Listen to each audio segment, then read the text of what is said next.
aceptar la invitación que Funde le ha hecho para que pueda compartir sus conocimientos con los participantes.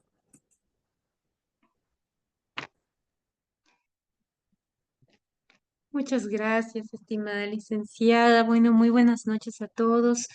Agradecer la participación de cada uno de ustedes y sobre esa línea, pues vamos a dar inicio a las clases del día de hoy. Como ustedes bien saben, tenemos previsto lo que son 2 días de clases, hoy y mañana.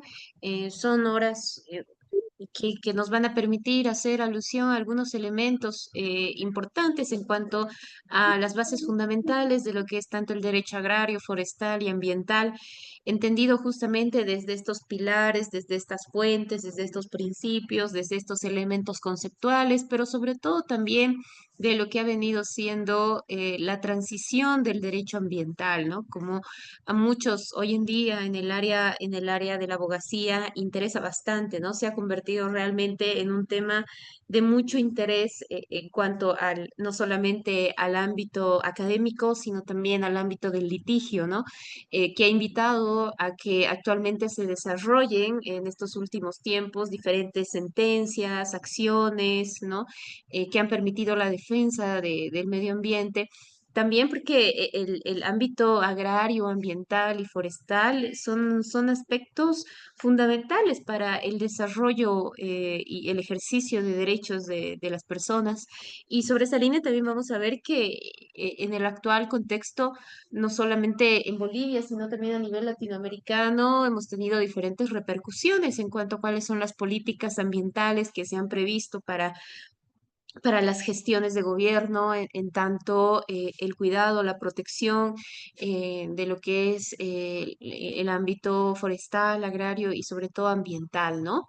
Eso es lo que vamos a ir viendo en estos 2 días y sobre todo vamos a ir viendo, como decía, esta línea desde lo que es el ámbito constitucional, porque es realmente muy difícil, ¿no? Es imposible abordar el ámbito del derecho en cualquiera de sus líneas, si no es a partir del derecho constitucional, de lo que vamos a ver justamente a partir de nuestra constitución política del Estado, donde vamos a ver, por ejemplo, ay, mil disculpas, creo que estoy, ya está. Bueno, donde vamos a ver, por ejemplo, que la Constitución ya en 1938, la denominada y famosa Constitución Social, ya abordaba de que la propiedad pues debe cumplir una función social, ¿no? Y esta finalidad de función social estaba entendida desde que no genere una limitación al ejercicio de otra persona en cuanto a la realización de derechos, ¿no? Entonces vamos a ver que el derecho a la propiedad, pues desde la Constitución de 1938, pues va a tener este sentido de función social que va a seguir siendo entendida en nuestra actual Constitución Política del Estado. Ustedes saben que el derecho a la propiedad es uno de estos derechos, entendido también desde el marco de los derechos humanos, como un derecho fundamental para el ejercicio de otros derechos, ¿no? Entonces, vamos a ver que el artículo 56 de la Constitución ha establecido que todas las personas tienen derecho a una propiedad privada, individual o colectiva cuando cumpla ¿qué? Una función social, ¿no? Ya habíamos dicho que esta función social se entiende desde que este ejercicio propietario pues no genere una limitación en cuanto al ejercicio de derechos de otras personas. Vamos a ver que también el derecho a la propiedad implica que esta va a ser garantizada siempre que haya un uso que no sea perjudicial, ¿no? Que es lo que habíamos comentado hace un momento. Y por otro lado, que también se va a garantizar la sucesión hereditaria como parte, ¿no? de lo que implica este ejercicio de derecho propietario en cuanto a la decisión, ¿no? Y a la libertad, ¿no? Que tienen las personas en el marco de derechos propietarios de suceder, ¿no? Vamos a ver por otro lado que el artículo 57 habla de dos elementos fundamentales, ¿no? Por un lado la expropiación y por otro lado la reversión, que la vamos a ver en el desarrollo de la clase el día de hoy, pero me interesa que un poco conozcamos qué es lo que señala nuestra Constitución, porque realmente la Constitución es la que va a marcar las líneas, los lineamientos a seguir en todo lo que va a implicar el procedimiento que se tenga que realizar, tanto sea el derecho agrario, el derecho forestal o el derecho ambiental. Y vamos a ver que en el marco del derecho agrario, pues el artículo 57 va a establecer que el Estado, cuando vea que existe una necesidad o utilidad pública, como la construcción de carreteras, va a poder expropiar una propiedad, ¿no? ¿Qué implica eso? Que una propiedad va a pasar a manos del Estado y que, bueno, al pasar a manos del Estado se va a indemnizar a la persona propietaria, ¿no? Entonces, esto sucede tanto para predios urbanos como para predios rurales, ¿no? A diferencia de la reversión, que solamente pues, va a ser aplicada a predios rurales, ¿no? Y no urbanos. Esto en cuanto a algunos elementos que me interesa que se entiendan desde el derecho propietario, y sobre ello vamos a ver entonces, ya que a partir del artículo 393, 92, vamos a tener que la Constitución Política del Estado, ¿no? Hace un reconocimiento a la propiedad individual y comunitaria o colectiva de las tierras, ¿cuando qué? Cuando cumple una función social, ¿no? Esto específicamente, pues, para propiedades pequeñas, pero cuando hablamos ya de propiedades comunitarias o hablamos, no, perdón, propiedades comunitarias de TCOs también deben cumplir una función social, pero cuando ya son tierras y territorios con hectáreas mucho más amplias, pues vamos a ver que también tienen que cumplir, además de una función social, una función económico-social, ¿no? Esta función social realmente no marca en cuanto a cómo debe ser interpretada realmente, es decir, que tiene que tener sembradíos, ¿no? Sino que está entendida desde que la persona viva en el lugar, tenga una casa bueno, pueda tener un techo para vivir con su familia, ¿no? Entonces vamos a ver que son varios los elementos que pueden configurar una función social, ¿no? Vamos a ver entonces que es el artículo 393, pues quien reconoce y también garantiza a partir del Estado desde diferentes obligaciones, como por ejemplo es a través del Instituto Nacional de Reforma Agraria, la que va a generar a través de una acción técnico-jurídica que va a invitar a hacer el saneamiento de títulos ejecutoriales de predios rurales, por el cual se va a regularizar ese derecho propietario en cuanto a la dotación de tierras por parte del Estado. Y vamos a ver que la Constitución Política del Estado pues garantiza de esa manera que las personas pues puedan adjudicarse o se les pueda dotar de diferentes propiedades, ¿no? Y a partir de ello vamos a ver que con la vigencia de lo que entonces fue la Constitución Política del Estado en su aprobación, hubieron diferentes repercusiones entre lo que fue el 398, porque em, vamos a ver que lo que hace es establecer que la superficie máxima que se puede otorgar o que el Estado puede dotar es de 5.000 hectáreas, ¿no? Entonces, no puede dotar más de 5.000 hectáreas. Y esta fue una repercusión que marcó altamente la diferencia entre lo que fue los empresarios agropecuarios, ¿no? Por la necesidad de mayor territorio para poder expandir su frontera agrícola. Son las repercusiones que actualmente vemos al día de hoy respecto a los incendios, a los chequeos, ¿no? Esta contaminación ambiental que en gran parte se debe justamente a la búsqueda de expandir la frontera agrícola, ¿no? Y vamos a ver a partir de eso que la Constitución ha tenido, ¿no? Este gran debate en cuanto a este artículo de cuánto de superficie puede el Estado otorgar o dotar, ¿no? Ya sean, ya sean los tipos de tierra que vamos a ver igual el día de hoy. Pero a partir de eso también vamos a ver que la Constitución ha establecido que el Estado solo puede entregar tierras a comunidades indígenas o rurales, ¿no? Entonces, el Estado no puede dotar tierras, ¿no? A personas que no pertenezcan a estas comunidades.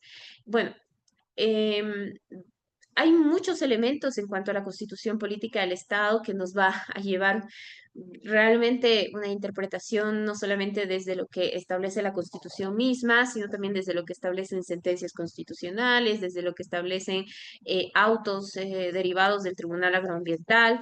Pero en el marco del espíritu del derecho agrario son herramientas constitucionales como son estos artículos que permiten una interpretación clara del donde parte el espíritu de lo que actualmente es el derecho agrario, ¿no? Entonces, con eso bueno, me voy a permitir hacer la presentación de de lo que viene a ser la materia y de lo que lo que vienen a ser las clases de estos 2 días que vamos a tener y que, bueno, vamos a tratar de sacarle el mayor provecho en cuanto a interpretaciones que se han marcado actualmente y desde cómo debemos hacer estas interpretaciones, ¿no? Bueno, previo a eso, vamos a tener un breve descanso, lo que va a ser a las 8 en punto, de 15 minutos,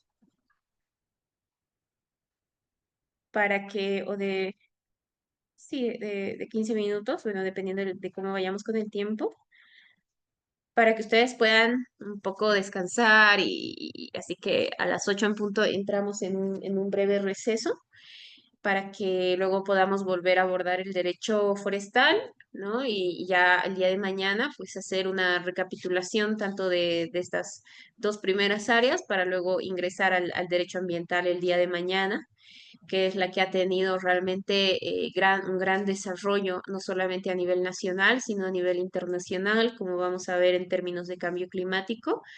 Entonces, bueno, el día de mañana vamos a estar abordando todo el apartado del derecho ambiental y de los instrumentos internacionales, desde la Corte Interamericana de Derechos Humanos y desde lo que también es el Tribunal Internacional de Derechos de la Naturaleza, que si bien no tienen efectos vinculantes, pues tiene interpretaciones importantes en cuanto al derecho ambiental y también todo lo que implica el marco de los derechos humanos, ¿no? Bueno. Entonces, siguiendo con el procedimiento, como ustedes saben, las áreas de estudio para estas clases están entendidas desde el derecho agrario, que es donde vamos a iniciar. Y en el ámbito del derecho agrario, vamos a ver que el derecho agrario se entiende como este conjunto, ¿no? de principios, de preceptos, de instituciones que van a regular cómo se puede generar, ¿no? una vinculación entre la tenencia de tierras, entre el derecho propietario de tierras y los sistemas de explotación agrícola, ¿no? Con el propósito de poder realizar una justicia social, el bien común y la seguridad jurídica, ¿no? Porque si bien hay una reforma agraria en 1958, lo cierto es de que a partir de 1938, desde la Constitución Social, ya se abordaba lo que era el ejercicio del derecho propietario a partir de una función social, ¿no? Y este sentido de función social, pues parte justamente de este sentido de justicia social, de poder reconocer a todos las necesidades y poder lograr desde el Estado cumplir con esas necesidades de bien común, ¿no? Porque realmente el ejercicio del derecho propietario permite la realización de otros derechos. Entonces, a partir de eso es que el derecho agrario pues va a marcar, ¿no? Este propósito de justicia social, pero también, además de eso, va a generar un sentido eh, de regulación entre este derecho propietario que se da desde el Estado, ¿no? Y los sistemas de explotación que vamos a ver en un momento más, pero que vamos a ver que el uso y tenencia de tierras en términos pequeños, ¿no? De 6 hectáreas, etcétera, pues ya tienen una función un poco más social, ¿no? Pero también cuando hablamos ya de grandes expansiones de tierra, realmente la explotación es algo que ha marcado bastante en términos económicos y en términos sociales, y lo que hoy vemos en términos ambientales, ¿no? Realmente separar el ámbito del derecho ambiental, del derecho agrario y del derecho forestal es algo muy complejo de poder tener en cuenta porque El derecho agrario realmente tiene todavía conceptos muy antropocéntricos, ¿no? En el que la tierra le sirve al hombre, pero realmente el derecho ambiental pues ya ha tenido otras percepciones en cuanto a cómo entendemos, ¿no? Desde nuestra constitución política, desde lo que vemos como la Pachamama, o de lo que entendemos como la naturaleza, como sujeto de derechos. Y cuando hablamos de sujeto de derechos, pues hablamos también de lo que es el suelo, ¿no? El suelo y el subsuelo, pues son capas, ¿no? Que van a permitir justamente mantener el equilibrio de la naturaleza. Entonces, cuando hablamos de la explotación agrícola, vamos a ver que la entrega, la dotación de tierras, que en muchos casos tienen sentidos un poco más empresariales, agropecuarios, pues llegan incluso a generar grandes cambios, ¿no? En el suelo y en el subsuelo, lo que realmente dificulta que la misma naturaleza pueda regenerarse por sí sola, ¿no?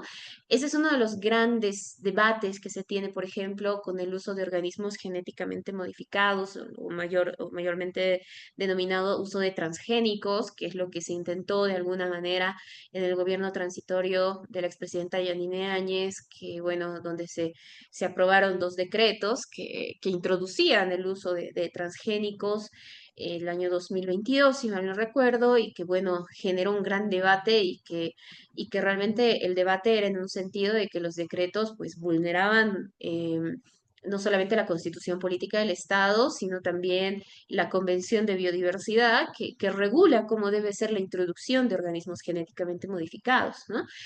Es realmente un gran debate, porque cuando hablamos de transgénicos, pues tenemos este pensamiento de que todos los transgénicos o todos los organismos genéticamente modificados son malos, ¿no? Y en realidad vamos a ver que hay uso de transgénicos que pueden ser introducidos sin generar un daño en el ecosistema, ¿no? Y esto, bueno, vamos a ver que cuando no cumple ciertos procedimientos de aplicación, va a generar una transgresión al suelo, al subsuelo, ¿no? Y es realmente hoy en día lo que vamos a ver, las instituciones que resguardan, que garantizan no solamente el uso de la tenencia de tierras, por eso les digo, el derecho agrario no solamente regula que la persona, el empresario, el grupo colectivo, pues tenga esta dotación de tierra, sino que también regula cómo es que esa dotación de tierra va a ser armonizada con el tipo de explotación que se está desarrollando en esta línea, ¿no? Y sobre eso vamos a ver que el derecho agrario, pues a partir del Instituto Nacional de Reforma Agraria, vamos a ver también que las competencias del Tribunal Agroambiental, pues hoy en día son mucho más amplias, ¿no? Entonces, el Tribunal Agroambiental hoy en día ya no solamente se limita a hacer algunos procesos de anulación, de titulación, bueno, en el caso del INRA, sino que además ya también inician procesos relacionados, ¿no? A temas ambientales, ¿no? Desde justamente la tenencia de tierras y estos sistemas de explotación agrícola, ¿no? Entonces, por tanto, es importante, ¿no? Marcar no solamente desde lo que es el INRA, sino también desde lo que va a venir a ser la Autoridad de Bosques y Tierras, eh, que es la ABT, ¿no? Que es lo que vamos a ver más adelante en cuanto a sus funciones y atribuciones. Pero bueno, quería que quede de alguna manera plasmado el espíritu de lo que de lo que se debe entender desde el derecho agrario, que no solamente parte de ser esta dotación de derecho propietario, de saneamiento, de proceso de regulación de la propiedad agrícola, sino también de la regulación que desarrolla el derecho agrario con estos sistemas de explotación que tenemos y que hemos tenido, bueno, y que cada vez son mayores en cuanto al escenario y el contexto que hoy se nos presenta. Bueno, en cuanto a las teorías del derecho agrario, pues vamos a ver que tenemos dos teorías. Por un lado, la teoría de la autonomía del derecho agrario y por otro lado, la teoría de la especialidad del derecho agrario.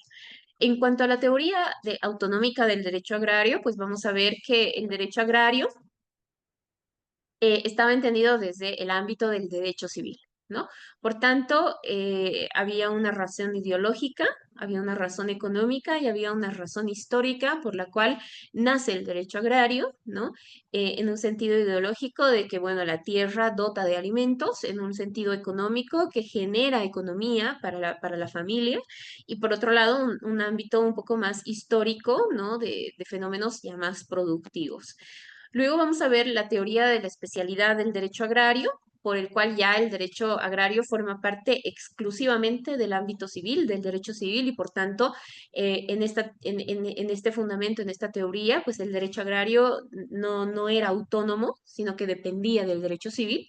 Y vamos a ver que en el caso boliviano, pues ya manejamos la escuela moderna, ¿no? Que es la teoría de la agrariedad, donde vamos a ver que el derecho agrario pues es un ámbito del derecho que es autónomo porque tiene normas específicas en cuanto vamos a ver la ley de reforma agraria, en cuanto vamos a ver que la Constitución Política del Estado también lo reconoce así, como habíamos visto desde el artículo 393.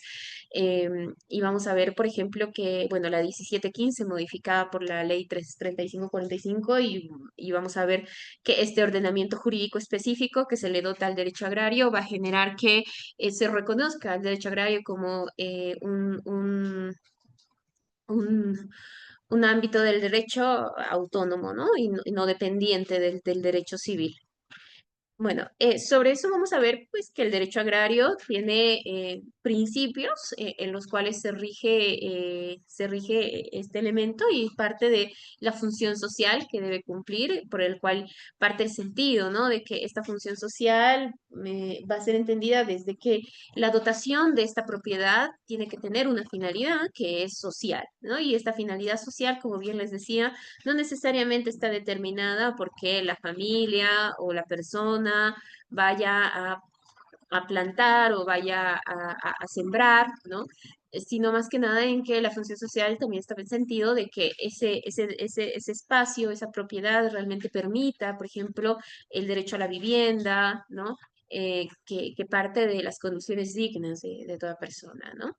También parte del principio de legalidad por el cual pues, se debe entender que hay procedimientos específicos que se deben seguir en cuanto a la dotación de la tierra, que parte de, por ejemplo, los tipos de saneamiento que se tienen, ¿no? Actualmente tenemos tres tipos de saneamiento, que es el saneamiento simple, el saneamiento integrado y, bueno, el saneamiento para TCOs, para tierras comunitarias de origen. Entonces, estos saneamientos pues van a permitir justamente regular el derecho propietario de títulos ejecutoriales de propiedades agrarias y obviamente el desarrollo de este procedimiento parte de cumplir con los elementos que establece la norma, ¿no? Vamos a ver que hay una máxima protección a la empresa familiar rentable, por eso es que las propiedades pequeñas, pues tienen características, por ejemplo, o las propiedades de los TCOs tienen como características de inviolabilidad, ¿no? Inalienabilidad. ¿No? Por tanto, no pueden dividirse, no pueden ser y por tanto tienen una protección reforzada en cuanto a la necesidad de generar y de lograr alcanzar el bienestar común y la justicia social de estos espacios. Vamos a ver también que parte del principio de distribución de la tierra en propiedad, ¿no? Por el cual también a nivel comunitario, ¿no? Eh, ya hacen una repartición, ¿no? A nivel de comunidades, los dirigentes, ¿no? En base a ciertas costumbres, determinaciones, realizan la distribución de tierras y sobre ello, pues ya se regulariza ese derecho propietario, ¿no? Y bueno, el de justicia social, que era el que lo habíamos visto hace un momento en cuanto a estas necesidades históricas de generar una igualdad, ¿no? Bueno, vamos a ver entonces ya desde otra esa perspectiva un poco más normativa, que la ley 1715, que ha sido modificada por la 3545, que es la ley de reforma agraria, pues va a establecer una estructura orgánica en cuanto a las atribuciones, a las instituciones que regularizan todo este procedimiento y que parte del Servicio Nacional de Reforma Agraria, ¿no? Este Servicio Nacional de Reforma Agraria, ¿no? Está entendido desde generar o establecer un régimen de distribución de tierras, por otro lado garantiza el derecho propietario sobre la tierra, crea la Superintendencia Agraria, lo que, bueno, va a venir a ser hoy el Instituto Nacional de Reforma Agraria, y regula el saneamiento de la propiedad agraria, ¿no? Entonces, el Servicio Nacional de Reforma Agraria es una institución un poco más administrativa, por el cual se abordan no solamente desde el ámbito normativo, sino también desde el ámbito técnico, la revisión para generar realmente una regulación de estas distribuciones de tierra, ¿no? Que no haya una afectación a este bienestar común. Y también vamos a ver los tipos, bueno, de saneamiento, la regulación que establece, ¿no? La estructura del Servicio de Reforma Agraria es parte de un presidente del Ministerio de Medio Ambiente, del CAN y del INRA, y el que vamos a revisar pues es justamente el INRA, que es el Instituto Nacional de Reforma Agraria. Vamos a ver que este instituto pues parte de dirigir, coordinar, ejecutar políticas, planes, programas. ¿Para qué? Para distribuir, reagrupar y redistribuir tierras, ¿no? Que priorice a pueblos y comunidades indígenas originarias campesinas que no la poseen o la poseen insuficientemente de acuerdo a la capacidad de uso mayor de tierras, ¿no? Entonces, el INRA tiene esta facultad administrativa de poder establecer, ¿no? Tanto la distribución, el reagrupamiento y la redistribución de tierras, ¿no? Aquí hay algo muy importante, es que a partir de la Constitución Política del Estado, pues el INRA, que es la representación del Estado, ¿no? Va a tener un especial tratamiento para pueblos y comunidades indígenas, ¿no? Entonces, tiene una atención preferente, ¿no? En cuanto a los PIOCs, porque parte, ¿no? Del espíritu de la regulación de tierras agrarias, ¿no? El Servicio Nacional de Reforma Agraria tiene tres direcciones. Por un lado tiene la dirección nacional, las direcciones departamentales y las jefaturas regionales. En cada departamento pues hay una dirección del Instituto Nacional de Reforma Agraria a las cuales se acuden para realizar los procedimientos. Vamos a ver un poco lo que es la página del INRA. Aquí van a encontrar, por ejemplo, plataformas para los trámites eh, trámites que en este caso, por ejemplo, implican algunos datos que se requieren, ¿no? Entonces, eso ya un poco agiliza el procedimiento como tal. Por ejemplo, cuando se realizan o se necesita hacer algunas denuncias, ¿no? Por ejemplo, relacionadas a corrupción, ¿no? Y explica cómo establecer o presentar esta denuncia, ¿no? Vamos a ver que el INRA también tiene su biblioteca normativa, ¿no? Que va a permitir justamente poder contar con estos elementos al momento de solicitar o de hacer el saneamiento de la propiedad agraria, ¿no?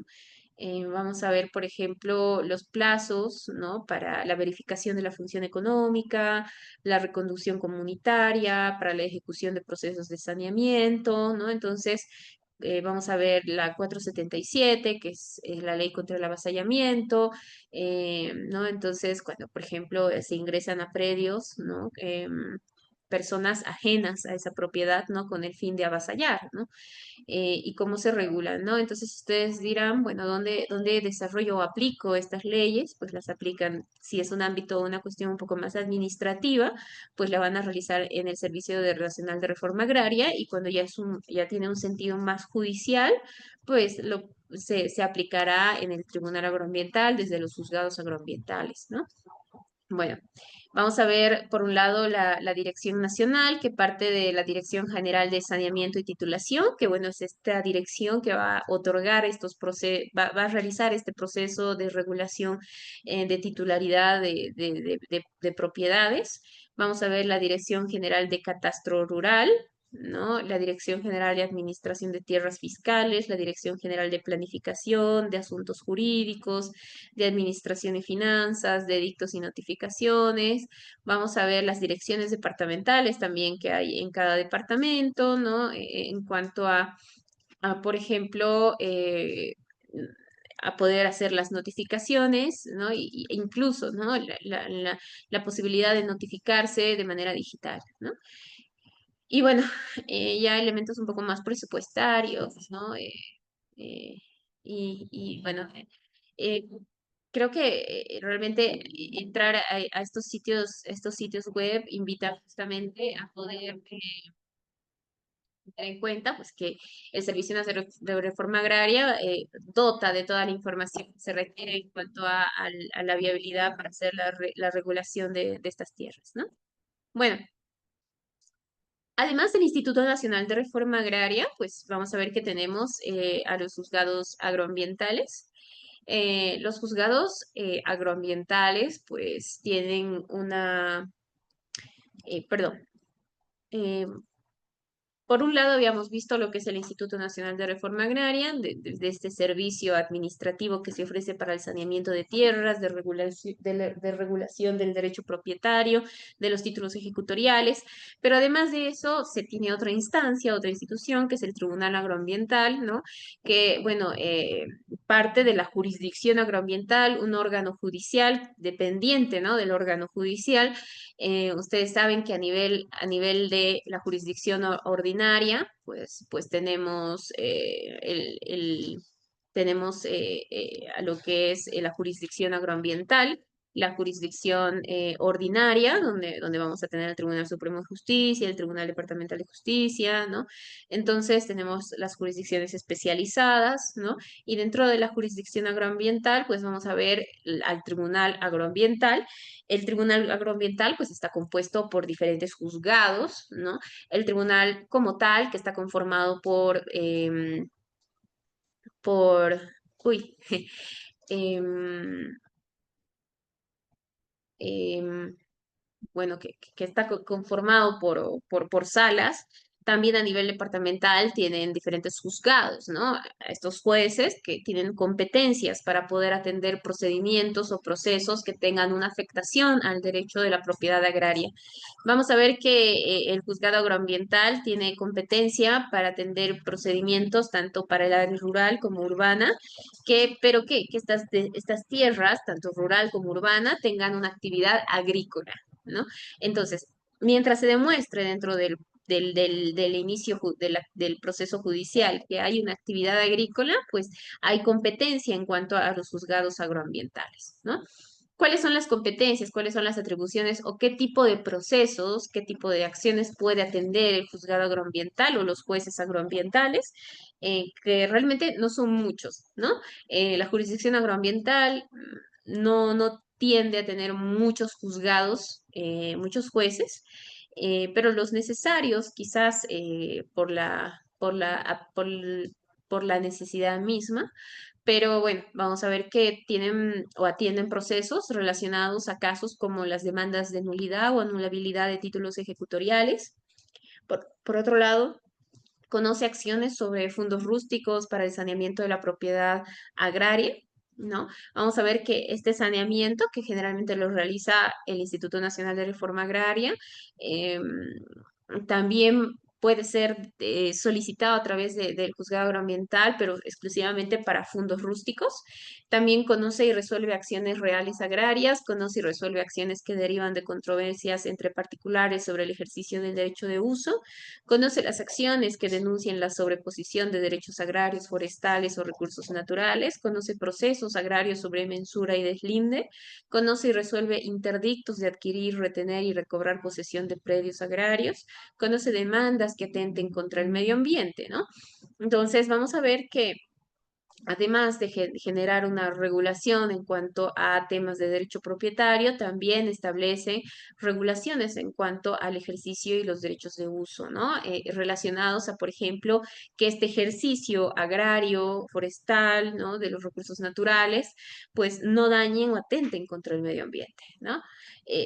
Vamos a ver que, por ejemplo, en el caso de acciones que denuncian la sobreposición de derechos agrarios, ¿no? Que, por ejemplo, vamos a ver eh, En el caso de Chuquisaca, por ejemplo, hay una comunidad que se llama Potolo, ¿no?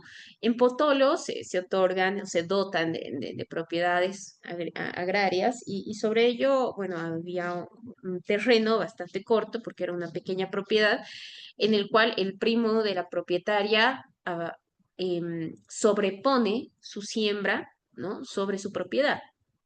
¿No? Entonces aquí vamos a ver, por ejemplo, que el juez o un juez agroambiental va a tener la competencia para denunciar o para atender un caso o una acción de sobreposesión del derecho agrario, ¿no? Que tenía la señora o la señora A, ¿no? Entonces, en este caso, pues lo importante es demostrar que esta sobreposición, ¿no? Que se ha dado, va a tener una vinculatoriedad con el avasallamiento, ¿no? Y vamos a ver, como veíamos hace un momento, que una de las leyes que se aplican en el ámbito del derecho agrario, pues es la ley 477. Entonces, la ley 477 regula todos los procesos de avasallamiento, ¿no?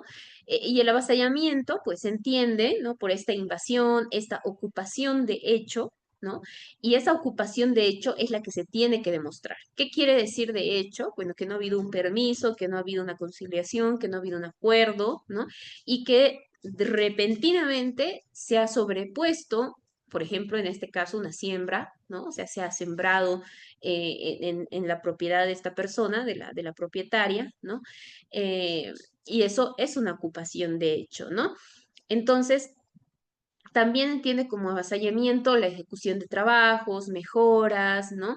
Con incursión violenta, ¿no? Pero también pacífica, ¿no? No necesariamente tiene que haber violencia o ejercicio o la limitación o el desarrollo de limitaciones de la otra persona. Entonces vamos a ver que también puede realizarse de manera pacífica, ¿no? Y también puede ser temporal o continua, ¿no? Y no solamente puede ser una persona, sino también puede ser un conjunto de personas y que estas personas o esta persona de forma individual acredite o que no tenga nada que acredite que tiene mejor derecho propietario, ¿no? O que realice o que tenga una posesión legal, derechos o autorización sobre estas propiedades, ¿no? Entonces, cuando no demuestra esto la otra persona, pues estamos viendo que estamos frente a un avasallamiento, ¿no? Entonces, vamos a ver que un juez agroambiental pues tiene la competencia para conocer estas sobreposiciones que se dan específicamente y se dan muy comúnmente en estos predios agrarios, porque en muchas ocasiones, como estos predios, como estas tierras, están destinadas a sembradíos, existen épocas en las que, bueno, algunas personas dejan de sembrar y esto sucede más que nada en las familias, ¿no? Y apenas el familiar ve que ha dejado de sembrar, bueno, lo que hacen es sobreponer o cercar el lugar, ¿no? Entonces, cuando esta persona que ha cercado el lugar o ha sembrado en ese lugar no está demostrando que se ha llegado a un acuerdo o que hay una autorización o que tiene o acredita algún derecho propietario sobre ese predio, pues estamos viendo que hay una sobreposición de derechos agrarios y eso constituye un avasallamiento a una propiedad agraria de la cual no tiene ninguna tuición propietaria, ¿no? De posesión. Entonces, este hecho puede ser conocido por un juez agroambiental y vamos a ver que el procedimiento agroambiental parte de una demanda que generalmente como se la presenta en el ámbito civil, penal, ¿no? Bueno, en el ámbito civil sobre todo, de presentar primero, en primer lugar, siempre ante un juez agroambiental, el título ejecutorial que demuestra el derecho propietario o que demuestre la posesión legal, ¿no? O el procedimiento de regulación o el proceso de saneamiento que se está realizando, ¿no? Entonces, la parte demandante, la parte accionante, tiene que demostrar, la parte afectada, que tiene un derecho de propiedad o un derecho de posesión, ¿no? Para que el juez pueda reconocer, ¿no? La competencia y pueda reconocer que es una parte afectada. Entonces, en la demanda que se presenta ante un juez agroambiental, la primera prueba que se debe tener en estas demandas es justamente la acreditación de este derecho propietario o de posesión, ¿no? Posterior a eso, por ejemplo, en este tipo de procedimientos se debe acreditar que ha habido una invasión o una ocupación de hecho, ¿no? ¿Qué quiere decir de hecho? Como habíamos dicho, que no ha habido ningún acuerdo, no se ha dado el permiso, ha sucedido de forma inmediata, ¿no? Entonces, esto es importante desarrollarlo en la parte de la relación de hechos. Y sobre eso vamos a ver que también es importante demostrar, establecer, ¿no? Quién es la persona, dónde notificarla, ¿no? Y bueno, ¿cuál es la particularidad que tiene este procedimiento agrario o agroambiental? Es que las audiencias son in situ, ¿no? ¿Qué quiere decir eso? Que son en el lugar de los hechos, donde se ha hecho la invasión, donde está la propiedad agraria que está afectada, ¿no? O el recurso forestal o el recurso natural que está siendo afectado. Entonces, los jueces, los secretarios, las partes, los abogados, los peritos, ¿no? Van hasta el lugar. Es decir, en este caso, por ejemplo, tendrán que ir hasta Potolo, viajar en una movilidad hasta el lugar para desarrollar en el lugar la audiencia, ¿no? Entonces, en el lugar de los hechos, que es donde se celebra la audiencia, se hace una medición con el perito, de acuerdo a estos parámetros de límites de la propiedad agraria, ¿no? Para medir hasta dónde es este derecho propietario y poder verificar la sobreposición del derecho agrario, ¿no? Entonces, ya, pues, bueno, se abre, ¿no? Este hecho. Ahora, ¿cuál es el gran detalle, ¿no? Que si bien, por ejemplo, el juez agroambiental va a emitir una sentencia que admita y que determine que sí ha habido una sobreposición de derechos agrarios, que sí hubo un avasallamiento, lo cierto es de que la ejecución de, por ejemplo, de esta sentencia, ¿no? Que además de decir, efectivamente, persona Y ha sobrepuesto o avasallado el terreno, la propiedad de persona B, ¿no? Por tanto, se insta a que la persona Y, pues, haga el retiro de ese sembradío, el retiro de esa cerca o se determine, ¿no? Lo que en derecho corresponda, pero eh, esta determinación que marcan los jueces agroambientales a veces se ven limitados por la fuerza pública, ¿no? Cuando en primera instancia no se hace caso a lo que ha resuelto la autoridad judicial, lo que hace en segunda instancia el juez agroambiental es llamar a la fuerza pública. Pero ¿qué es lo que sucede? Que generalmente donde están las propiedades agrarias, la fuerza pública en muchos casos ni existe, ¿no? O hay solamente un policía, ¿no? Entonces vamos a ver que en estos casos realmente es bastante complejo poder solicitar el cumplimiento respecto a la ejecución de las sentencias que emiten los jueces agroambientales, ¿no? Sin embargo, obviamente eso no limita a que se realicen otro tipo de procesos en cuanto al incumplimiento, ¿no? Que ya invita, por ejemplo, a realizar acciones penales, ¿no? Hacer demandas penales por no cumplir con las disposiciones de los jueces, ¿no? Pero esto realmente ya de por sí, un proceso como tal, es muy desgastante para la parte y por tanto limita un poco, ¿no? Lo que es lo que viene a ser el procedimiento. Bueno, esto es en relación entonces a los dos tipos de procedimientos. Hay un procedimiento administrativo desarrollado por el INRA, por el Instituto Nacional de Reforma Agraria, y que más que nada pues atiende todo lo que son esta regulación del derecho propietario en términos administrativos, ¿no? También las convergencias, las controversias que puedan suceder, pero sobre todo marca las delimitaciones en cuanto a la propiedad agraria y hace lo que es el procedimiento para el reconocimiento y la regulación del derecho propietario. Y bueno, ya en el ámbito judicial, pues vamos a ver que tenemos al órgano, bueno, perdón, a la jurisdicción agroambiental, que parte del Tribunal Agroambiental y los jueces agroambientales, quienes van a ser los que realicen el procedimiento. Realmente son procedimientos mucho más largos en cuanto a la titularidad y anulabilidad de títulos ejecutoriales, que obviamente si tuviéramos un tiempo un poco más largo, más desarrollado, podríamos ver autos que se han determinado por las salas del Tribunal Agroambiental, en cuanto a apelaciones, ¿no? Que llegan a instancias del tribunal como tal. em, de los magistrados, ¿no? Pero es una situación, bueno, que un poco escapa, pero mi intención es que hagan esta diferencia en cuanto a lo que es el Instituto Nacional de Reforma Agraria y, bueno, de lo que es el Tribunal Agroambiental y también ver que, bueno, el Tribunal Agroambiental hoy en día también, pues, reconoce procedimientos de tipo ambiental, ¿no?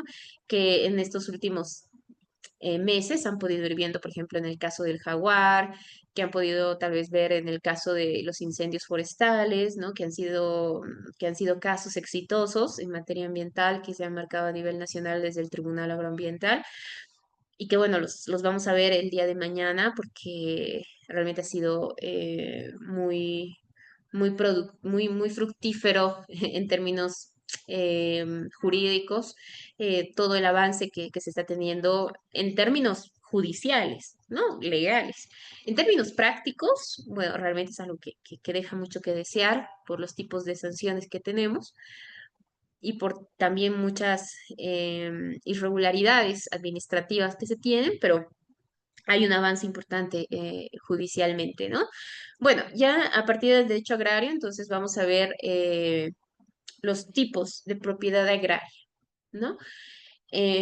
Vamos a ver que, bueno, el solar campesino ya es un tipo de propiedad que actualmente ya se ha excluido de los tipos de propiedad y que el solar campesino ya se entiende como pequeña propiedad, ¿no? Antes de pasar a ver la propiedad agraria, pues vamos a ver lo que mencionábamos a partir del artículo 57 de la Constitución Política del Estado, que establece, por ejemplo, qué es la expropiación y qué es la reversión, ¿no? Habíamos dicho que, bueno, se puede realizar expropiación tanto en predios rurales como en predios urbanos y la reversión solamente para predios rurales, ¿no? Vamos a ver que la expropiación, ¿no?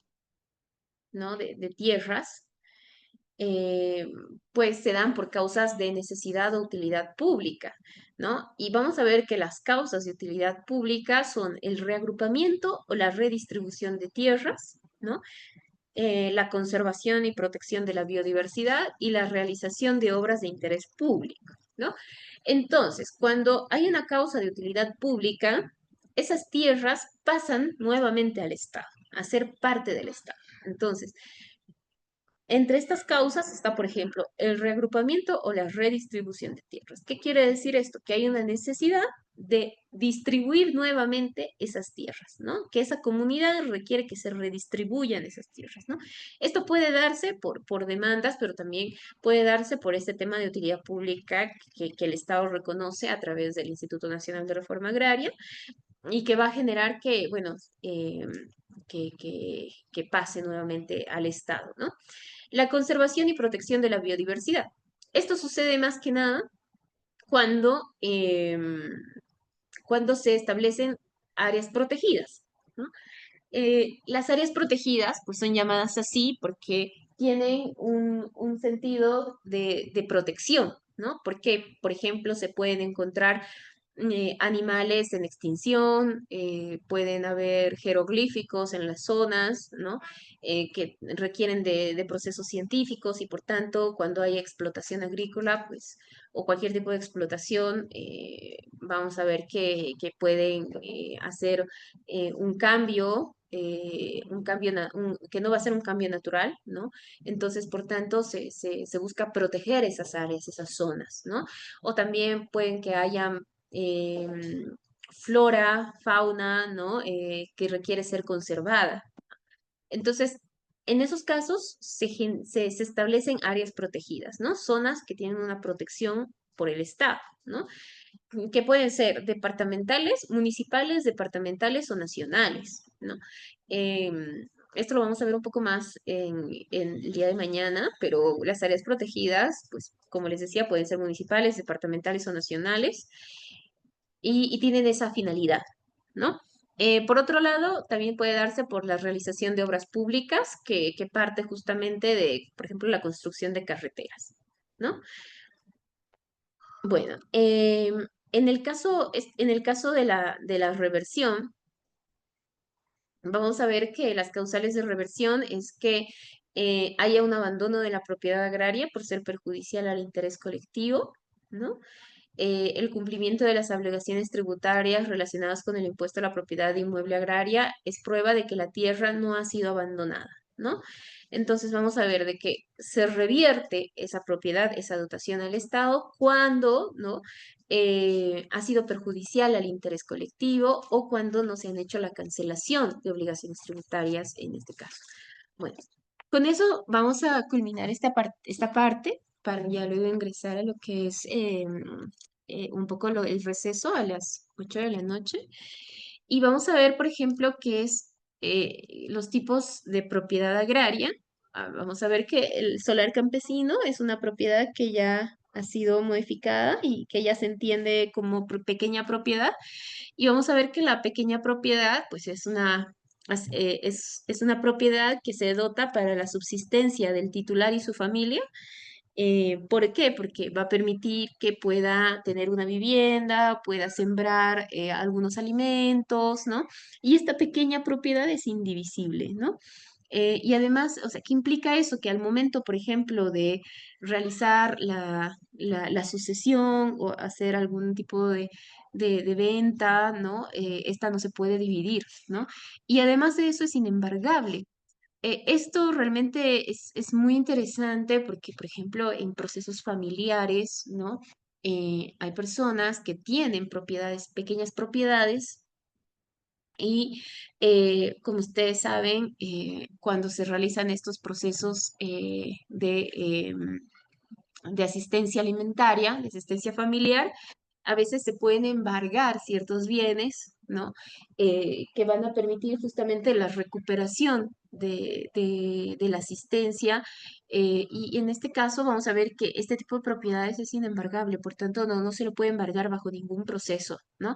¿Por qué? Porque tiene este sentido de subsistencia para la familia o para la persona, ¿no? Entonces, por tanto, es imposible embargar esta pequeña propiedad. Por otro lado, vamos a ver la mediana propiedad. Bueno, ya la mediana propiedad es la que pertenece a personas naturales o jurídicas y se explota con el concurso de su propietario, de trabajadores asalariados, eventuales o permanentes, y emplean medios ya un poco más técnico-mecánicos. ¿Para qué? Para que la producción que obtengan de esta propiedad pues pueda ser vendida, ¿no? Em, esta propiedad sí puede ser transferida, sí puede ser hipotecada, ¿no? Sí se puede embargar, ¿no? Y también no solamente la mediana propiedad es dada a personas individuales, personas naturales, sino también a empresas, ¿no? ¿Por qué? Porque va a permitir justamente generar empleo, generar economía, ¿no? Entonces, a partir de la mediana propiedad ya vamos a ver que estas tienen una función no solamente social, sino también tienen una función económica, además de social, ¿no? Y bueno, la empresa agropecuaria, que ya pertenece también a personas naturales o jurídicas y también se explota con un capital un poco más amplio, más grande, ¿no? Y ya, bueno, emplea medios mucho más modernos para generar mayor producción, ¿no? En las empresas agropecuarias, pues ya vamos a ver que son empresas que requieren muchas más hectáreas, ¿no?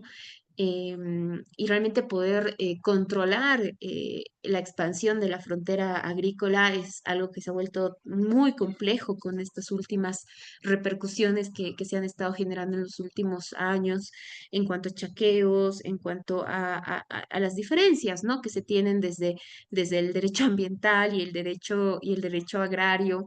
En este sentido de la función económica, de la necesidad económica, pero también por otro lado de la regulación, ¿no? En cuanto al uso de estas tierras, ¿no? Esta empresa agropecuaria, este tipo de propiedad también puede ser transferida, también puede ser hipotecada, también puede ser embargada.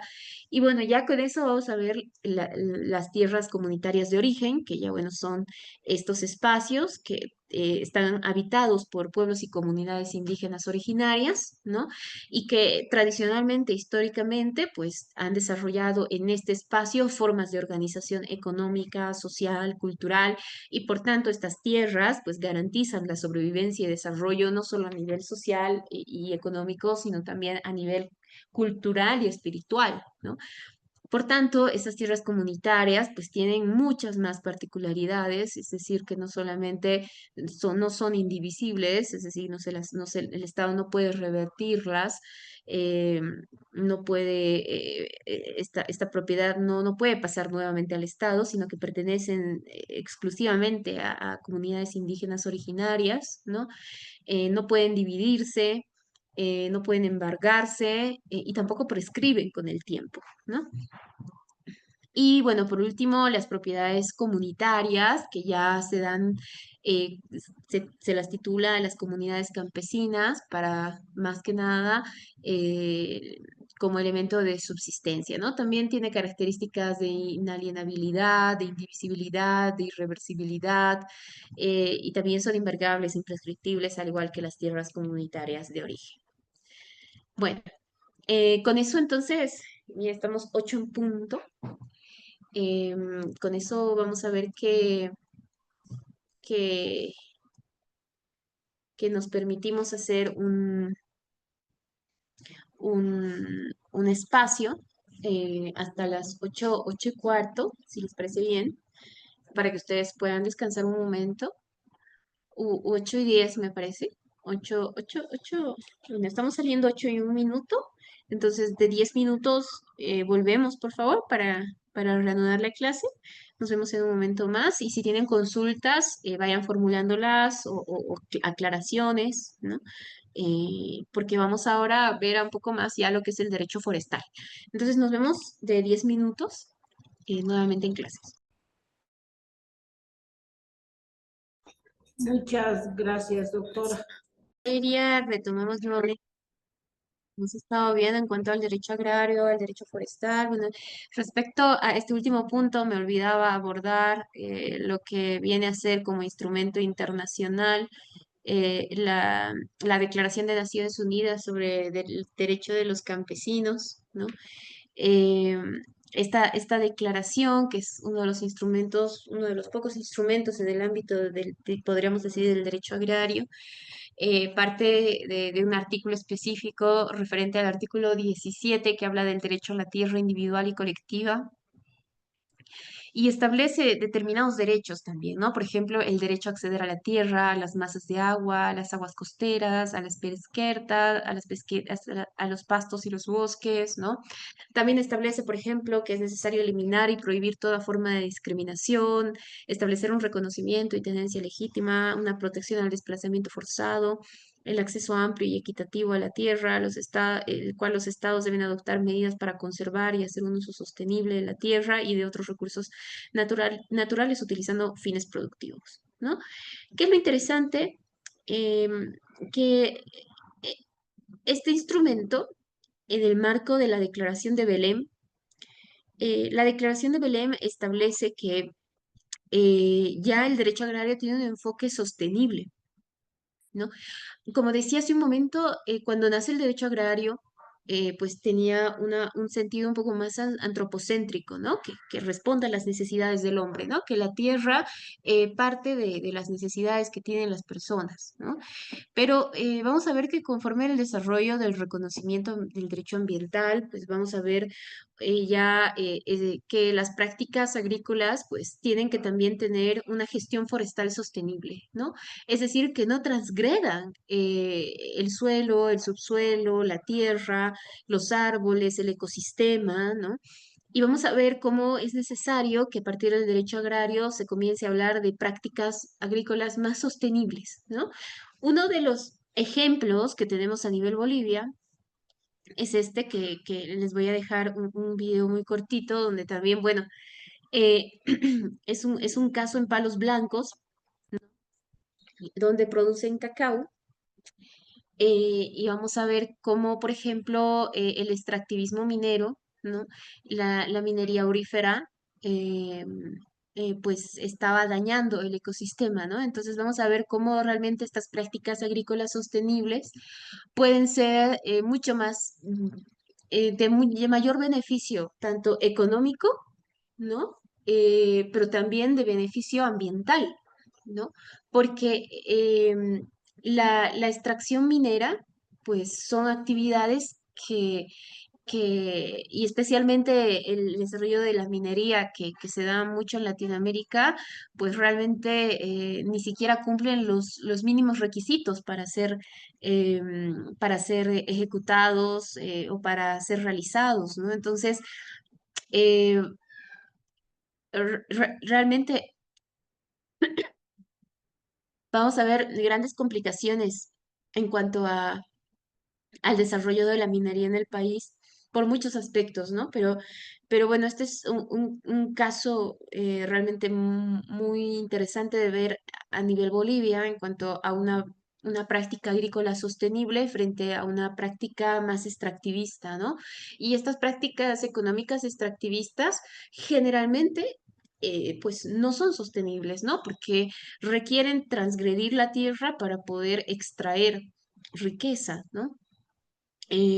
Pero bueno, también se ha hablado bastante de la minería sostenible, de cómo es posible que la minería pueda estar en armonía con la conservación ambiental. Pero bueno, esto es otro tema, ¿no? En este caso sí me voy a permitir mostrarles este video que habla un poco de las repercusiones que se han ido generando en este tema. Y bueno, les voy a dejar para luego ver si tienen algún comentario o algo. Me gustaría que puedan participar en cuanto a lo que hemos hablado hasta el momento.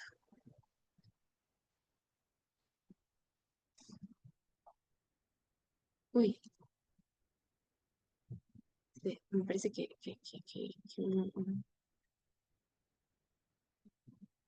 un problema.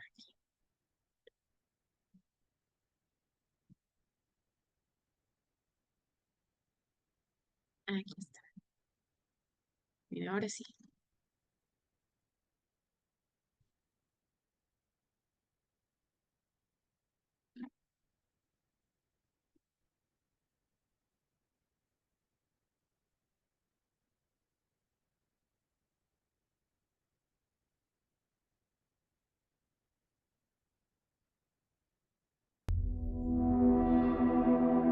El chocolate boliviano está en riesgo. Los municipios de Alto Beni y Palos Blancos se declararon como agroecológicos y libres de actividad y contaminación minera, siendo esta decisión refrendada por la Asamblea Departamental de La Paz. Estos municipios son los más importantes productores de cacao en Bolivia. Cacao altamente reconocido a nivel mundial por su sabor y calidad.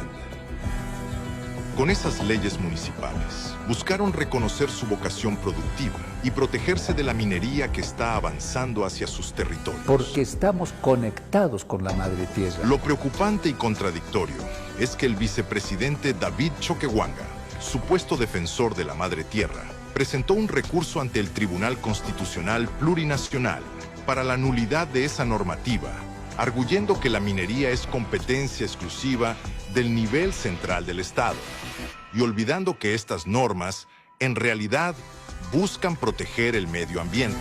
Entonces, ¿por qué el supuesto defensor de la madre tierra respalda la minería aurífera que amenaza la Amazonía, la vida de bolivianos y bolivianas, en lugar de apoyar una de las más importantes actividades productivas sostenibles, como es el cacao?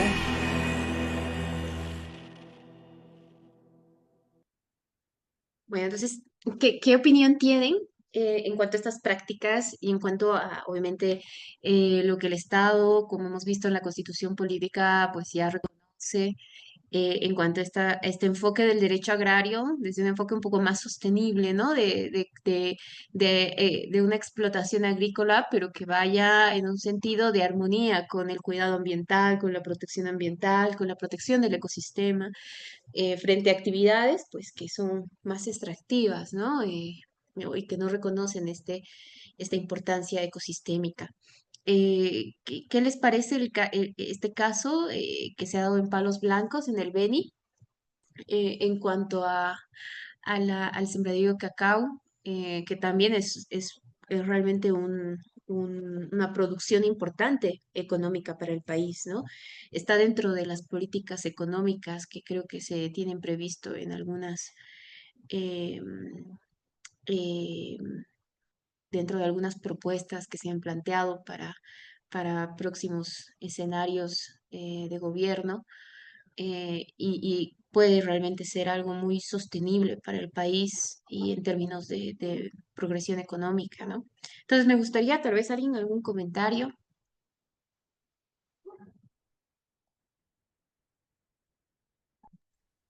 Buenas Nadie. noches, doctora Franklin Magallanes. ¿Cómo está? Buenas noches. Eh, por favor.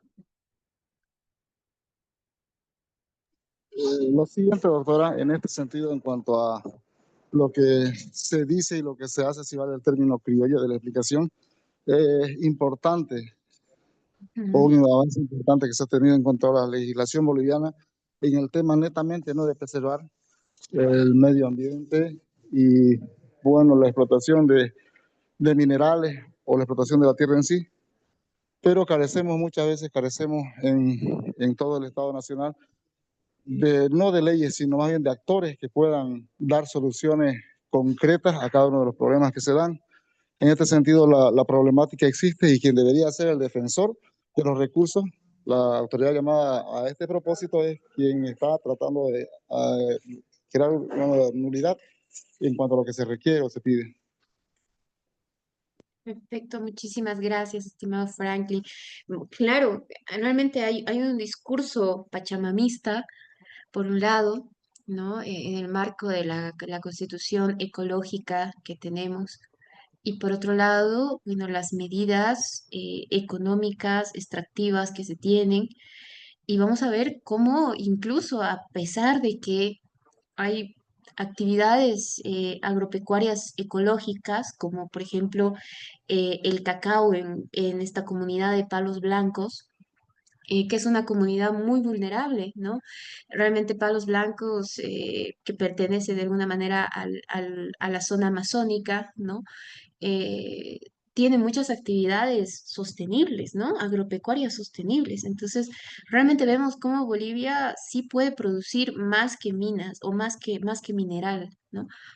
Y es importante también la protección y también la garantía de que este tipo de actividades agrosostenibles, ¿no? Que van de la mano del cuidado y la protección ambiental, pues tengan una protección en cuanto a estos discursos que, bien lo decía Franklin, pues parten también de poder garantizar la constitución política del Estado, ¿no?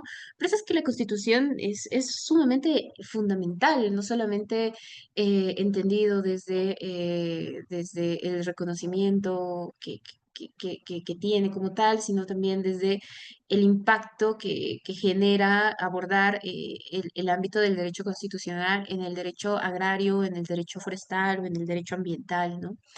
Entonces, realmente este es un caso que invita a hablar mucho de que Bolivia realmente es un país que tiene mucho más que producción extractiva, sino también es un país que realmente está vinculado a una práctica agrícola sostenible, ¿no?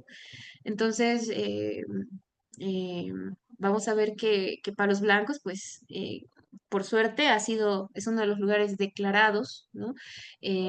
Bajo protección ambiental y realmente prohíbe cualquier tipo de extracción minera, ¿no? Entonces, y ha ganado el caso, ¿no? Pero es una lucha constante ir contra las empresas mineras. Y, pero sobre todo contra la regulación, ¿no? Porque hay mucha actividad minera irregular y la irregular es la más dañina sobre todo, ¿no? Entonces, bueno, eh, ya con eso vamos a pasar a ver lo que es el derecho forestal y bueno, vamos a hacer algunas nociones del derecho forestal, ¿no?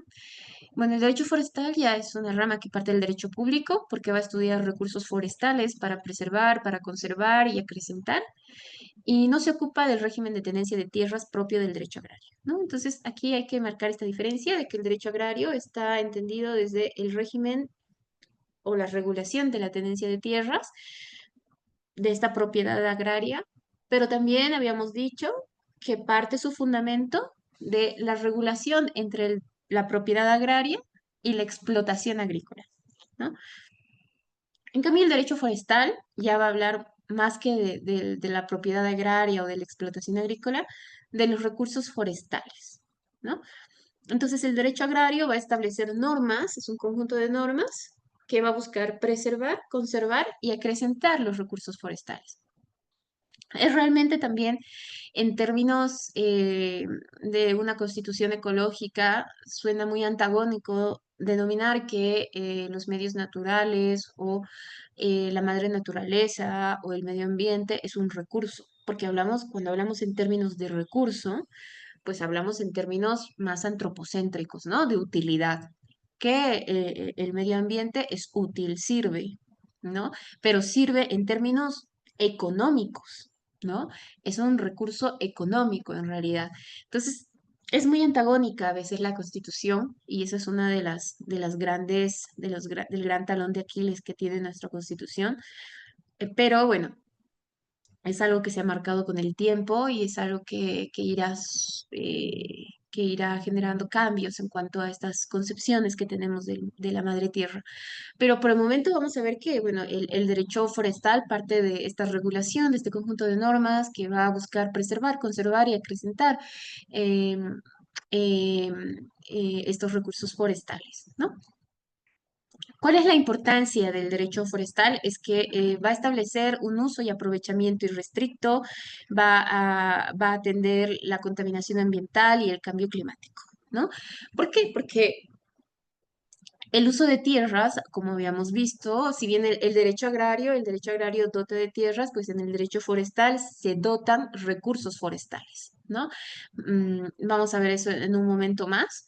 Eh, y vamos a ver que la importancia del derecho forestal es que establecen este conjunto de normas que va a evitar que se haga un uso irrestricto de estos recursos forestales o que estos recursos o que el uso de estos recursos forestales genera una contaminación ambiental y producto de esta contaminación ambiental pues se desarrollan efectos de tipo climático, ¿no?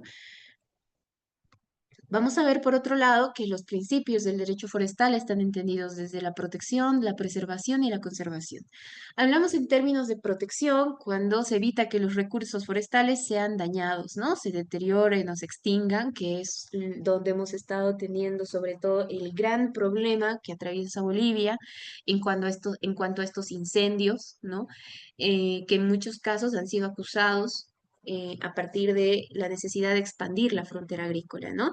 Y como el Estado pues no está asumiendo medidas de protección en cuanto a que estos recursos forestales pues no sean dañados o extinguidos, ¿no?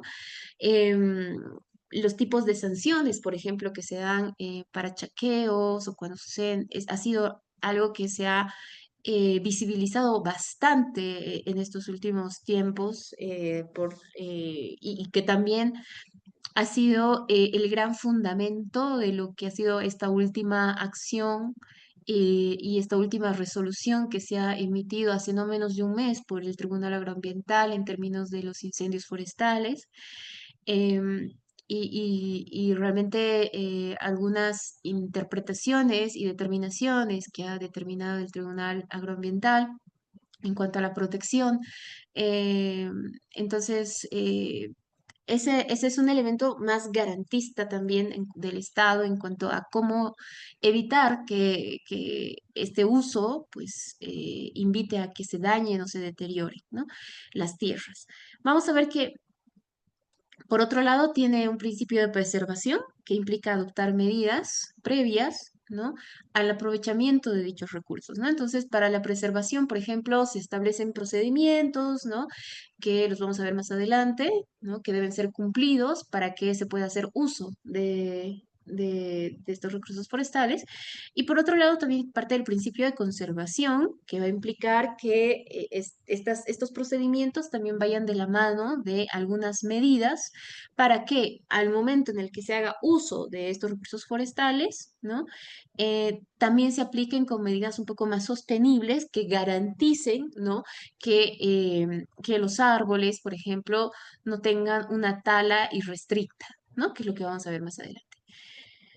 Em, por otro lado, vamos a ver dentro de las nociones algunas características, ¿no? Del derecho forestal, es que sus normas se encuadran dentro del derecho público, porque persigue intereses generales, intereses colectivos y no trasciende al interés particular, ¿no? La afectación, ¿no? Que se da en el ámbito forestal, pues trasciende al ámbito público y no solamente a nivel individual, ¿no? Es independiente de la titularidad de su dominio, la ley le reconoce al bosque y a los ecosistemas el cumplimiento de una función social relevante, ¿no? Entonces vamos a ver que al igual que en el ámbito ambiental, pues los bosques y los ecosistemas forestales pues tienen que tener una función social, ¿no? Y es fuente de recursos naturales como por ser proveedores de múltiples servicios ambientales, ¿no? Realmente el ecosistema forestal tiene múltiples servicios, no solamente a nivel ecosistémico, sino también a nivel climático, ¿no? Se ha visto, por ejemplo, que hay ecosistemas forestales que permiten que determinadas zonas tengan un tipo de clima, ¿no? Entonces, cuando estos ecosistemas forestales, estas zonas boscosas, ¿no? Son taladas, pues vamos a ver que hay cambios de clima, vamos a ver que determinados especímenes a nivel ecosistémico pues van extinguiéndose, ¿no? Lo que puede generar la proliferación de enfermedades o de determinados insectos, ¿no? Entonces, realmente hay una función de múltiples servicios ambientales, incluso a nivel medicinal, ¿no? De medicina tradicional. Y muchos servicios que proveen estos recursos naturales, estos bosques y estos ecosistemas como tal, ¿no? Vamos a ver un, un videito nuevamente. Sí, alguien tenía me parece que fue un error. Bueno, vamos a ver entonces nuevamente un video eh, para ver un poco cómo es también nuestro país en cuanto a esta riqueza que tenemos en términos de ecosistema forestal, pero también cómo a nivel humano, pues vamos a ir transgrediendo, ¿no? Nuestro ecosistema.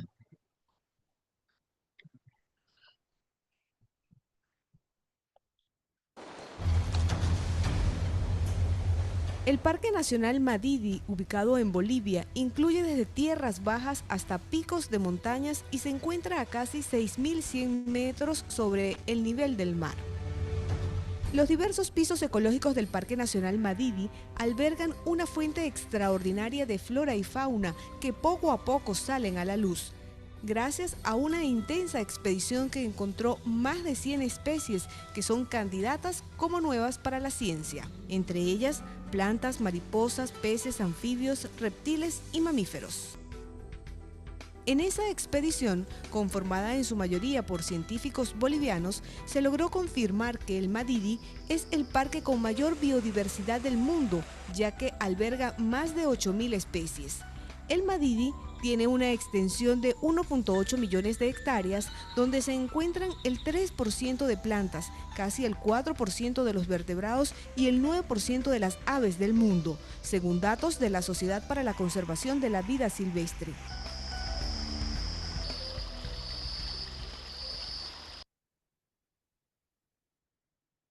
Y bueno, ahora vamos a ver el siguiente video. Ya, por un lado vamos a ver cómo el Parque Nacional Madidi, que bueno, es uno de los parques que está teniendo también mucha afectación por la extracción aurífera, por la minería aurífera.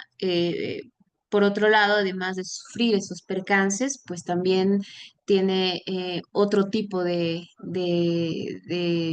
transgresión, ¿no? En cuanto a estos ecosistemas forestales, como son los incendios forestales, ¿no?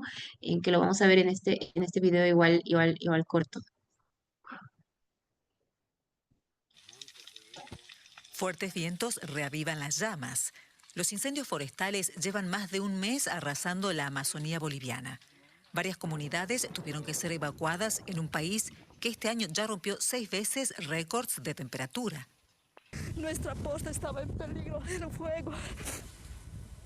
Ha sido bien horror ver esta situación. Nunca habíamos visto después de tantos 4 o 5 meses ya de sequía.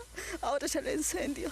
De por sí aparece el fuego y no sé qué es lo que sucede. Nadie quema, nos hemos prohibido quemar, pero de por sí apareció el fuego y eso con tanto viento se vino para este lado. El jueves, las autoridades bolivianas anunciaron que más de 50 personas fueron detenidas por provocar incendios. Según el Ministerio del Interior, a algunas de ellas las encontraron infraganti, con material inflamable y quemando campos. Pero los incendios no afectan únicamente a los poblados. También amenazan a la biodiversidad del país andino. Las llamas arrasaron parques nacionales como Madidi o Pilón Lajas. De acuerdo al reporte del Ministerio de Medio Ambiente y Agua del 14 de noviembre, se registró que de enero a noviembre a este año se incrementó el registro de hectáreas afectadas a 2.950.095 hectáreas por quemas e incendios. Es decir, estamos matando a nuestra fauna, a nuestra flora silvestre en estas áreas con alta diversidad biológica. A pesar de ser una amenaza para el ser humano y el medio ambiente, la quema sigue siendo una práctica frecuente entre los agricultores bolivianos para ampliar áreas de cultivo. Me gustaría saber algunas apreciaciones que han tenido a nivel personal sobre estos videos, o tal vez incluso sobre como bolivianos también vamos viviendo y vamos viendo y vamos conociendo cómo se han ido generando estos escenarios realmente y que siguen generándose, ¿no? Haciendo mucho también se han visto otros incendios que no paran, ¿no? Son realmente complejos de controlar, también se ha visto la falta de eficacia en las instituciones para determinar la cantidad de hectáreas que se han quemado, para determinar de dónde provienen las quemas, para determinar la afectación, ¿no? Entonces, hay una falta de diligencia institucional del Estado que seguramente pues esperamos que más adelante puedan haber grandes cambios a nivel institucional sobre el control de quemas, ¿no? Pero me gustaría conocer las apreciaciones que tienen ustedes, quizás alguien que guste.